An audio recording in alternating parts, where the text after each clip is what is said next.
Welcome to Metcalf Money Moment, the podcast. Unlock financial clarity and confidence with expert insights to achieve your goals.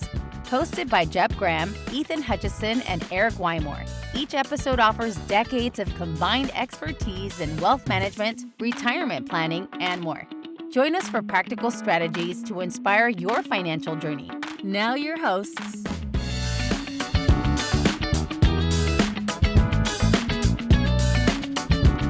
Welcome to Metcalf Money Moment with the podcast. My name is Jeb Graham, here with Ethan Hutchison and Eric Wymore. How we doing, guys? We're doing great. Yeah, well, welcome back, everyone. We're midsummer, and so today we were kind of going through this week of thinking of some things that would make sense to talk about, and we have a lot of clients and people that we've been talking to that are within a few years of retirement. And what we wanted to kind of go through today is just retirement plan, something that we call the retirement clarity plan, which is something, that basically we've kind of put together of checking all those boxes of, when you go from, hey, I think I want to retire, I'm going to retire at this date. What are all the different things that you need to think about, all the boxes you need to check to basically be ready to retire and know that you can retire? Interestingly, I think a lot of people think that, retirement's just one of these things. You decide to retire, you retire, everything goes as it is. There's a lot of planning involved. And then I'll tell you, nearly one quarter, and this is a couple statistics out there, is that nearly one quarter of workers recently pushed back their planned retirement date.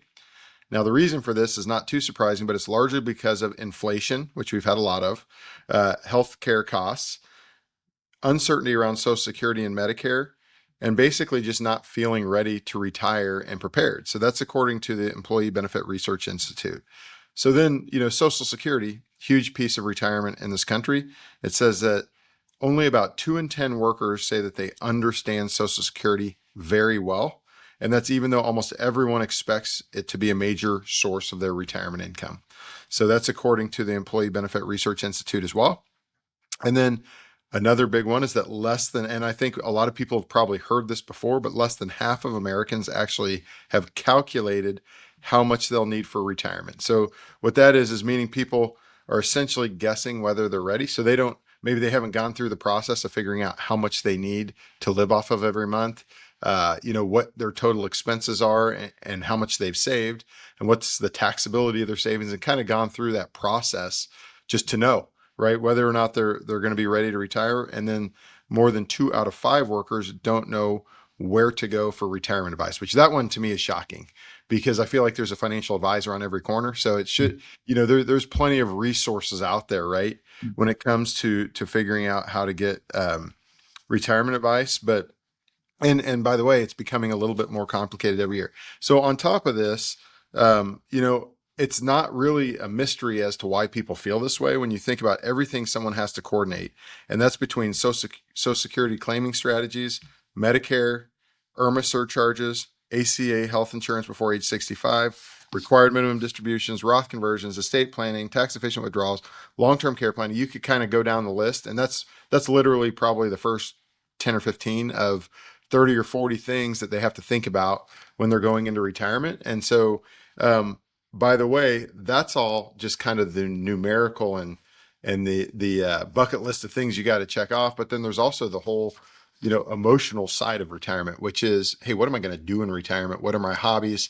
How am I going to fill my time? How am I going to feel a sense of purpose? So those are all things that people need to think about when they're going into retirement. Today, I think we're really going to focus mostly on checking the boxes of the essentials, right? Not necessarily the emotional side of it. But today, what we want to cover is number one is how do you ever know when you can afford to retire? We're going to talk a little bit about taxes, healthcare, and income planning. And then also, after you get all that worked out, what about protecting your family and kind of that next generation estate planning? So, Ethan, let's talk a little bit about, how do you know when you can retire? How does someone know? You don't. That's the you don't know. It's a very loaded question, and I'm sure you guys get the same question all the time. Can I retire? When can I retire? Et cetera. And I want to make sure that everyone knows it's different for every family. Your neighbor, you might have on paper or outside of paper, you might look the same. You might both be 62 years old. You might live in the same neighborhood, blah, blah, blah. They are going to have completely different retirement plan than you are. Whether or not you both have $2 or $3 million, that doesn't matter either. It's going to be different for everyone based on goals, wishes, and kind of how you want retirement to look. Which is a very, very loaded question, because some people think, oh, when I'm retired, I'm going to go sit on the beach and drink margaritas all day. Well, that's fun for about a week. And then you're going to get a little exhausted with sitting on the beach drinking margaritas. Yeah. Shocking, I know. Or the other ones, you're going to play golf every day, right? And it's like, after about 4 days of golf, you realize, number one, that game kind of sucks, right? Even though I play it, it's kind of a hard game, right? And so you can't live in that world all the time. Right. And then winter comes. You can't golf in the winter, right? So you have all these grandiose ideas. Well, we'll kind of take a step back on the planning process and work backwards a little bit. Everyone's got a number, right? Whether it's $1 million, $2 million. We've got people in our book of business that have retired comfortably with $250,000. And then there's people with 8 to 10 million that are like, I'm still going to work a couple of years because their retirement just looks a little bit different. And so kind of determining what your annual spend looks like. What are your needs? What are your wants? What do you need to keep the lights on? Food on the table, and a roof over your head. And then what do you want to do on top of that? Do you want to go on a $20,000 vacation every year? Or do you just want to take a plane trip to Atlanta once a year and come back to see your kids? Kind of figuring out what you would like to do versus what you have to do. We have to survive. And then, we want to go on vacations. We want to buy a vacation home, maybe a second car, a sports car, something like that. There's so many different things to think about. So determining what your needs and wants are. We also need to account for inflation. And this is something that it's very hard to do, because over the last 5 years, what we've seen average inflation of 3.5% to 4.5% to 5.5%, somewhere around that spectrum there. And historically, over a 30-year time period, inflation is going to be a little lower in the 2s, maybe 2.5% to 3%. So kind of figuring out longevity risk on the other side of retirement and how long you're going to survive, and will your assets make it the next 20 to 30 years. And kind of thinking about, I know my parents always said, when I was your age, a gallon of milk was 25 cents. Well, sorry, Dad, it's $5 now. So, kind of adjusting your expectations for inflation. And $1 million today isn't going to be worth $1 million in the next 30 years. So making sure you're factoring in some of that time value of money equation there. I want to review your income sources. There's a lot of questions around Social Security, where it's going to be here, whether it's going to be decreased, what's going to happen. That's a whole nother podcast topic that I think we could put on the docket for next month or the month after. But Social Security, it's a leg on the bar stool. When you look at income sources in retirement, Social Security is just going to be a piece of that. The likelihood of your Social Security benefit funding your entire monthly expenses is very low. You might bring in $2,500, $3,000 a month. Well, you're going to need $6,000 to $10,000 a month to live on. So where's that other bucket of money going to come from? Is it going to be from pensions? Is it going to be from retirement withdrawals, taxable account withdrawals? Do you have any rental property? Or are you going to go part-time work when you're in retirement and turn a hobby into an income stream? So a lot of things to think about as far as income is concerned.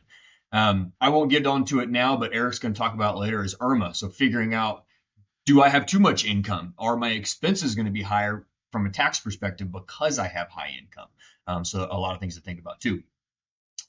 Creating a retirement paycheck, not just withdrawals. We get the question a lot where it's, so I retired, how do I get my money? It's pretty simple on the ground level. We set up systematic withdrawals that hit your checking account, just like you're still continuing to work. Every Friday you get paid. Every other Friday we kind of talk with our clients on how they want to structure that. But a little granular, how do we want that income to come out? Of what accounts do we draw? When do we start drawing those accounts? What are the sequence of withdrawals? So there's a lot to think about, rather than just, send me $5,000 on the first of the month. Okay, that's great. Is that $5,000 net? Is that $5,000 gross? Is some of that coming from your Roth? Is some of that coming from your IRA and brokerage accounts? So a lot of questions to kind of navigate through there as well. Cash reserves are big. How much do I want on the sidelines? If I've got a $2 million portfolio, I don't want to have $500,000 sitting in cash. Maybe I do, maybe I don't. Why do I want to have that? Do I want to preserve 2 years worth of income in cash? Do I want to buy T-bills with that? So a lot of questions on cash allocation. Cash is an asset, and depending on how we structure the financial plan, some people might have more cash allocations than others. And again, it's kind of different from family to family.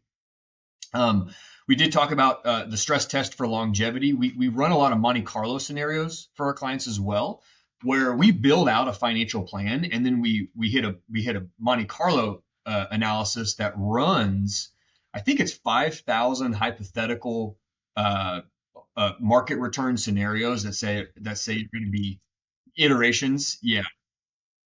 Yeah, so one might be, okay, we're going to have 3 years of negative returns, and then we're going to have 3 years of 20+% return. So where do you fall from a percentage perspective on a level of success? So if you're in the 75 to 85% range of success, there might be a few things we can tweak to get you closer to that 90 to 95%. Some clients are 100% Monte Carlo, and some clients are 20% Monte Carlo, and they might require a little more attention in figuring out some things to make sure that retirement's sustainable. Big decisions that we see oftentimes are, hey, I want to pay my home off before I retire, or I want to buy a new truck before I retire, or we want to buy that vacation home before we retire.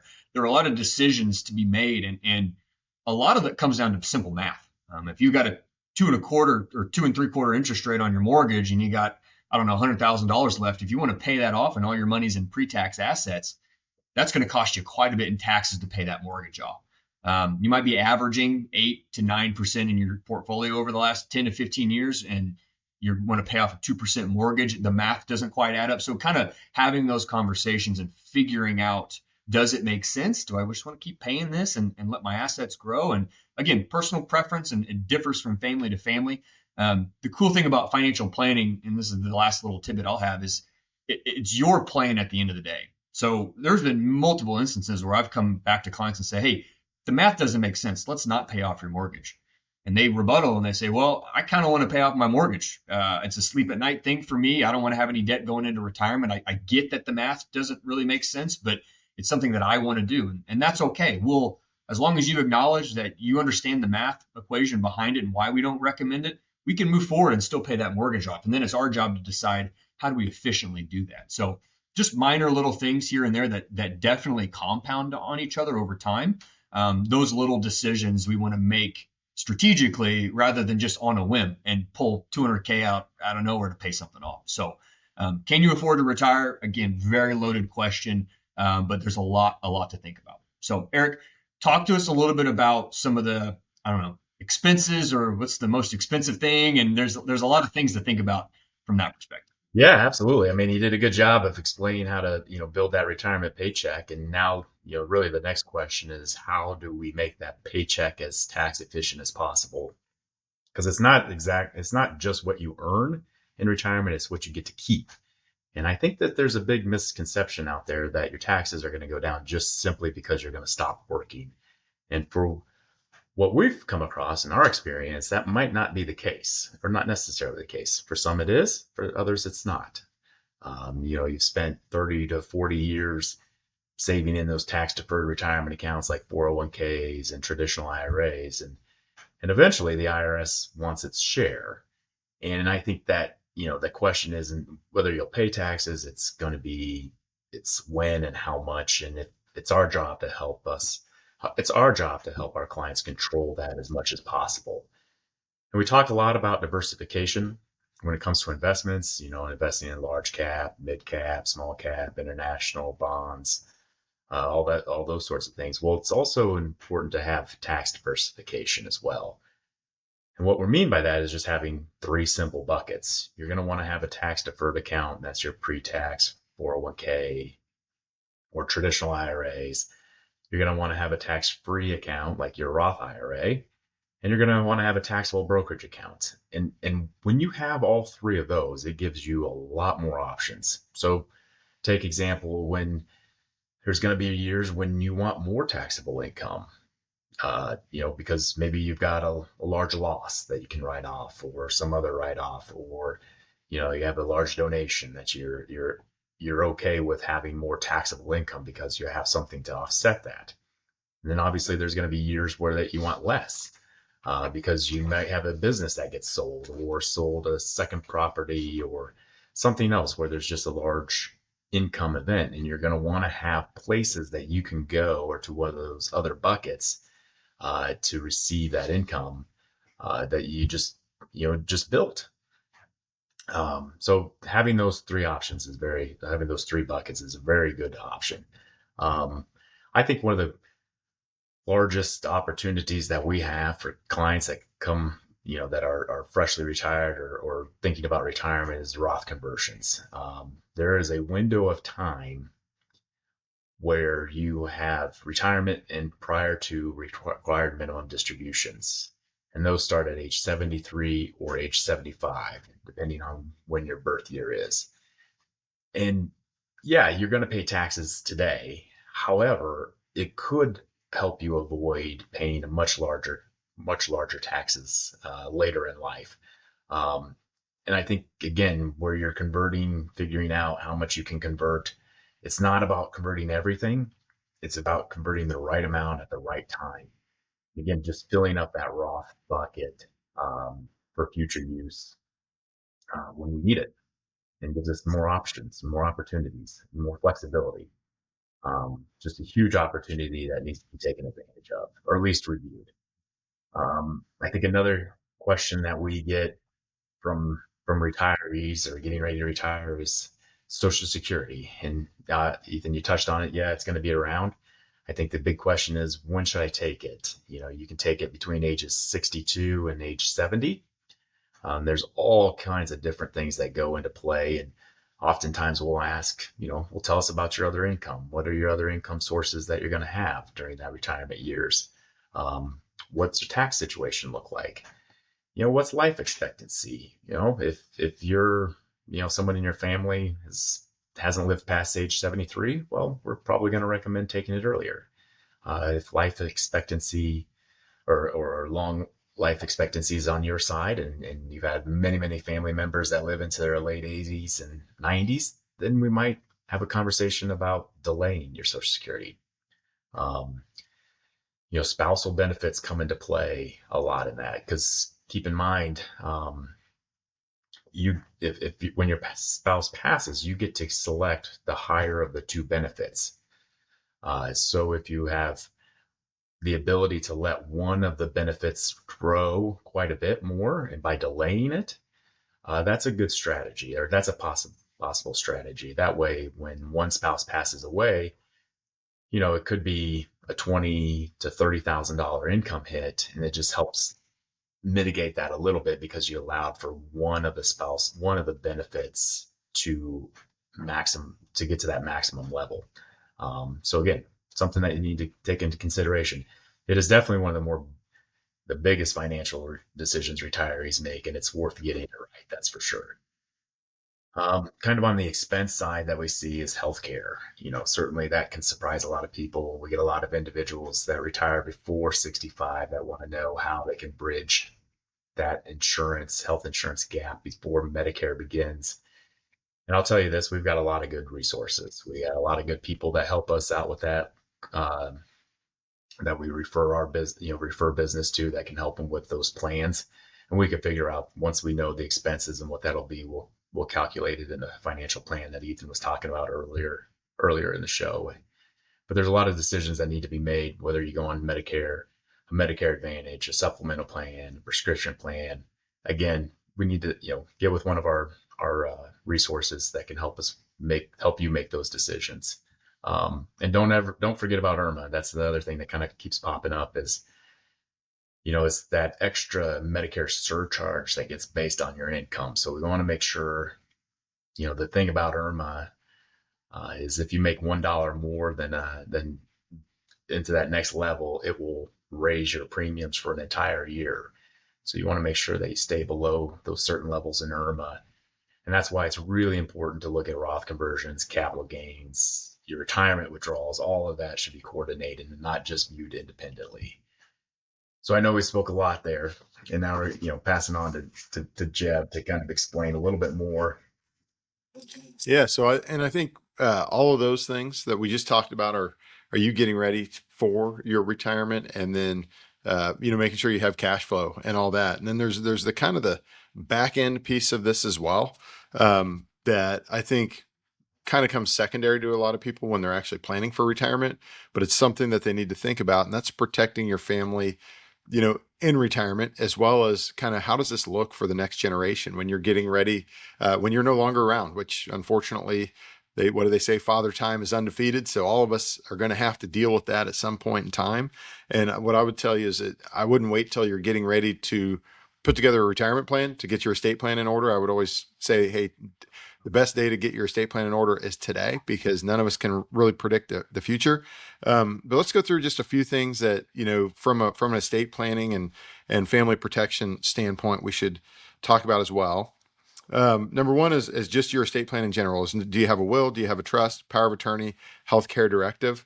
What I'll tell you is if you don't have an estate plan for yourself, the state does have an estate plan for you. And what that means is if you don't have a will in place, basically it's going to go to state interstate laws. And that's how your beneficiaries are going to be decided on your assets. Okay. So when we look at that, you can go to an estate planning attorney, very easily get power of attorney, a will, all those things. There's also new tools, and we actually have access to one here, which is called wealth.com, where basically we can put together a full trust. So if you're one of our clients and you don't have a will or a trust in place, there's officially no excuses anymore, because we can literally do it for you.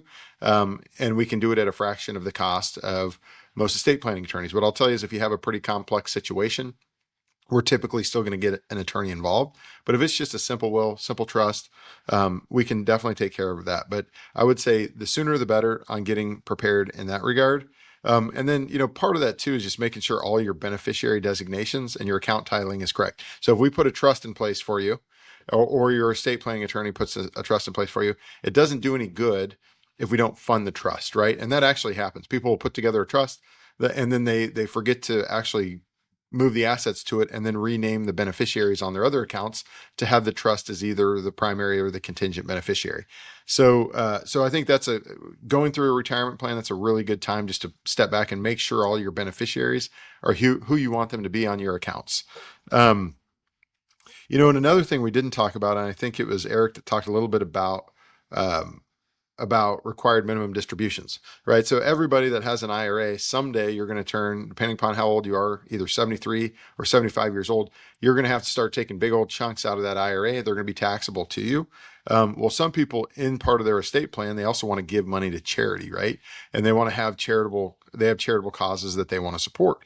Well, you can do that in unison with retirement planning. So when you look at your required minimum distributions, if you want to give money to a charity, you can do what's called a QCD, or qualified charitable distribution. What that does, that allows you to take money directly out of your IRA, send it directly to a charity. And if you do that, the entire amount that you send to the charity up to a certain maximum threshold is completely avoided. The tax is completely avoided on that dollar figure. So that's a big one. But then also donor advised funds. This is one that we've talked about. We actually had a full podcast. Actually, our very first podcast episode was about donor advised funds with Kansas City Community Foundation.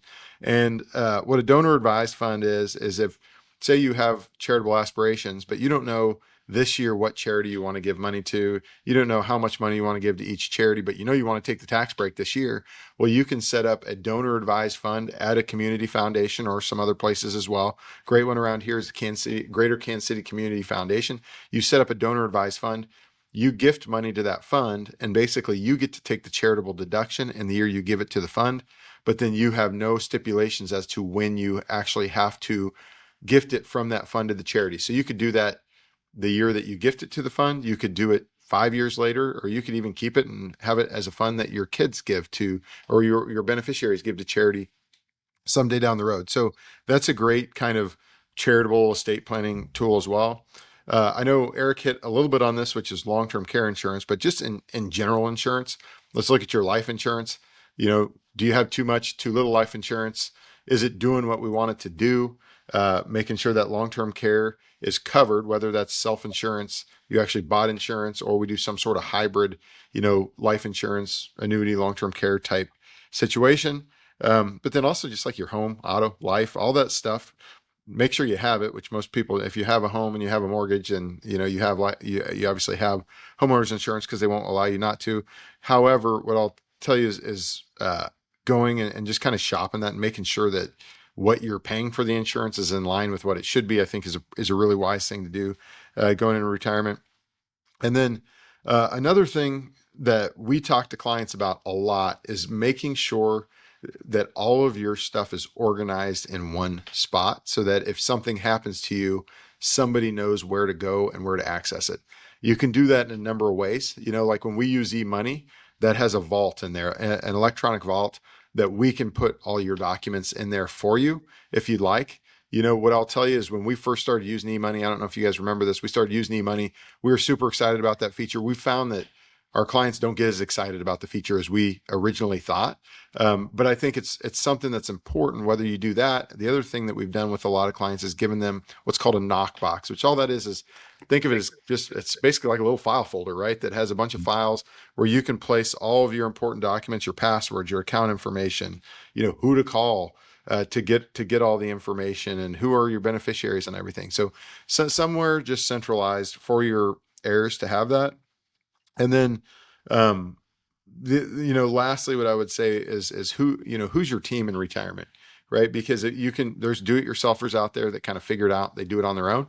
But there's also, most of our clients, we try to help them build a team, and that could be that's an estate planning attorney, that's a CPA that's doing their taxes, and that's us as their financial advisors. So that way, we can really, I think all those things really work together, and you really need a team of people that are in tune with what the other's doing to have an effective retirement in that regard, to make sure that your taxes and your CPA is in line with what your financial advisor is trying to do. Make sure that your financial advisor is aware of what you've done with your estate planning attorney, so that we have all the correct beneficiaries. All those things work together, and I think putting that team in place can really help you in retirement, just with peace of mind, as well as make sure that your beneficiaries and the next generation knows what to do. So, I guess lastly, we can kind of close out, guys, but I will say, and this is true, and we always talk, because when we work with clients, we have two different ways we do it, right? One of which is just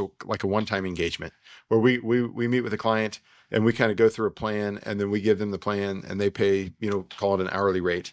And then most of our clients are people that are full service clients, where we manage their money. We're quarterbacking the whole situation. What I'll tell you is retirement is not a one-time event. So even the clients that we do a one-time planning for, it's not like we do this when you're 58 and getting ready to retire, and then nothing changes between age 58 and 88, right? There's just, it's an ongoing thing.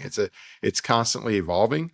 So it's not a one-time event. It's something that requires that ongoing maintenance. And that's where doing reviews a couple times a year, seeing what's changed, where you're at with the markets, all that sort of stuff is super, super important. So I just think, at the end of the day, it's not a one size fits all. It definitely is not. You just make sure you're taking time and thinking about this well in advance, right? You don't want to think about retirement 6 months out from retirement. You want to have kind of everything in line. I would argue 20 years out, in some cases, because a lot of times today's the best day to start planning for it, right? No matter how old you are. And that's the deal. Yeah. Yep. And there's multiple cases I can think of where we're starting to talk to a prospect or a referral or something of that nature, where they say, man, if I would have just contacted you guys 15 years earlier, I could have had, XYZ more efficiently or whatever it is. So again, there's never the perfect time, because we're all busy, but definitely think about this. If you're within 5, 10, 15 years out, it's crunch time. It's time to really start buckling down. Yeah, and I'll just add that metcalfpartners.com is how you can get a hold of us, or you can give us a call. I mean, if that's if that time's right, let's do it. Yep, for sure. So, well, thanks, guys. This was productive, and this is Metcalf Money Moment podcast signing off.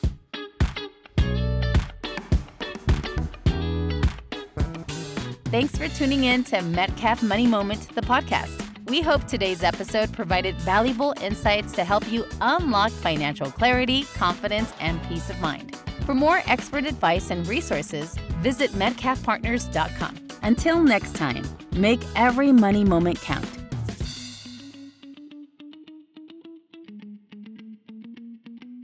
Jeb Graham, Ethan Hutchison, and Eric Wymore are registered representatives with and securities offered through LPL Financial, member FINRA SIPC. Investment advice offered through WCG Wealth Advisors, a registered investment advisor. WCG Wealth Advisors and Metcalf Partners Wealth Management is are separate entities from LPL Financial. The opinions voiced in this podcast are for general information only and are not intended to provide specific advice or recommendations for any individual. To determine which strategies or investments may be suitable for you, consult the appropriate qualified professional prior to making a decision. All performance referenced is historical and is no guarantee of future results. All indices are unmanaged and may not be invested into directly.